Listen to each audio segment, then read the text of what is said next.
Welcome and happy Monday. I want to start off by thanking all of the men and women who have served our country to make our daily freedoms possible. So happy Memorial Day, everyone. So if you're new here, I'm Evie Dross, owner and creative director of Evielutions Design. And so you can tune in here every Monday to get great content on business branding, web design and development, graphic, print, all of your branding needs. So today I'm going to be talking about branding terms that every business owner should know. Okay. So as you know, when it comes time to, starting to finalize those details on your new business, you'll realize just how many elements are involved when you're creating a brand. So it's very important to have a basic understanding of a few common branding and design terms, especially when you work with a graphic designer, a marketing strategist, or any other branding experts, basically to improve your business. And you also want to make sure that you're avoiding some common branding mistakes. And I'm going to link to a video that's going to cover some of those mistakes as well. So let's jump right into it. So let's review some of the common business terms. And I'm sure you've heard quite a few of these before. So the first one is mission or mission statement. This is where you're going to share the why behind your business and what you hope to accomplish. You want to make sure that your mission statement leaves a lasting impression. The next one is vision or vision statement.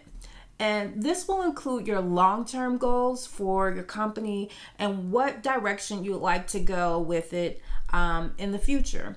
So it's important to have a strong vision statement so that you can use it to help make upcoming business decisions that will basically help you reach your goals long term. The next one is core values. This is where you'll determine what your brand stands for and what expectations you have for anyone working with you. This, I think, is like a really key one because it's going to help establish your culture, your business culture. And the core values will help, guide your brand's actions and show that your brand is working to make a positive change in the world. Next, we have your brand strategy. And this is basically the plan on how you will inform people about your new products or your services and the way you go about to execute that strategy that you created. Next, we have marketing collateral. So all the material that your company uses for marketing purposes, when I say marketing collateral, I'm talking about your business cards, brochures, templates, email signatures, all of that is considered your marketing collateral. So that's going to be something really important that you'll need once you've established your brand identity. So now let's jump into some design terms that you definitely should know, or I'm sure that you will hear of as you're putting together your brand.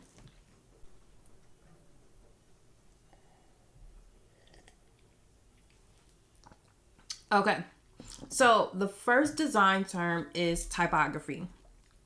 This is a visual component of the written word, and it includes fonts that you'll use as part of your brand. Okay.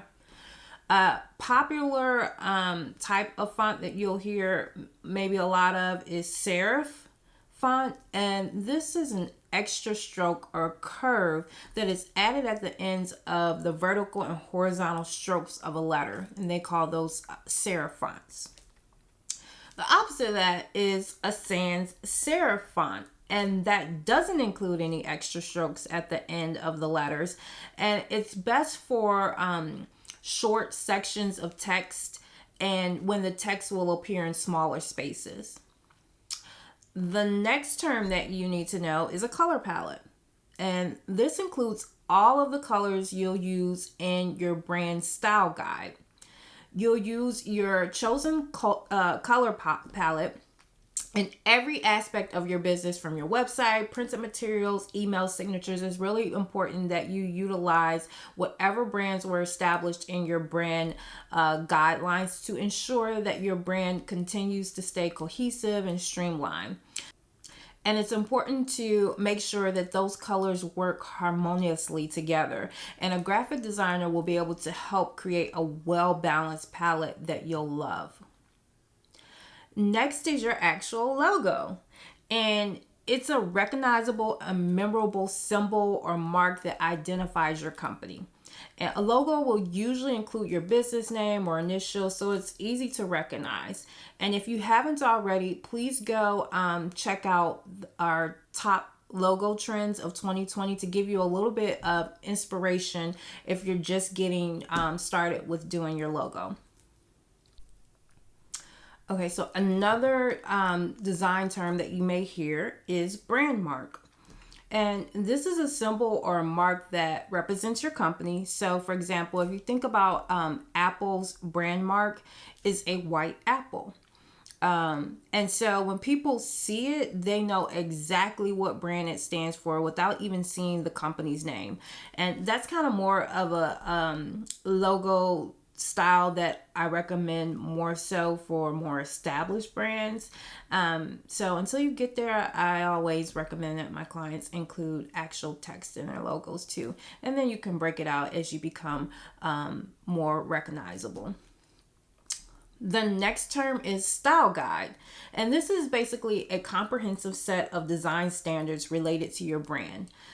They will be used for all of your employees, your contractors, your freelance workers to make sure that everyone follows the same guidelines. Your style guide will include your brand's logo, color scheme, fonts. Sometimes you'll see business card templates in there, or how you should utilize your email signature.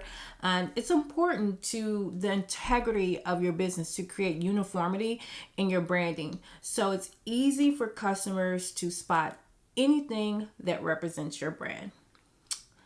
Another term you may hear is rebranding. So, as your business grows, you may find that you may need to expand your product offerings or choose to go in a completely different direction. And this will require a branding change, such as maybe a new logo or tweaking it, maybe switching up your color palette, or maybe even an entirely new style guide, depending on what will be different moving forward.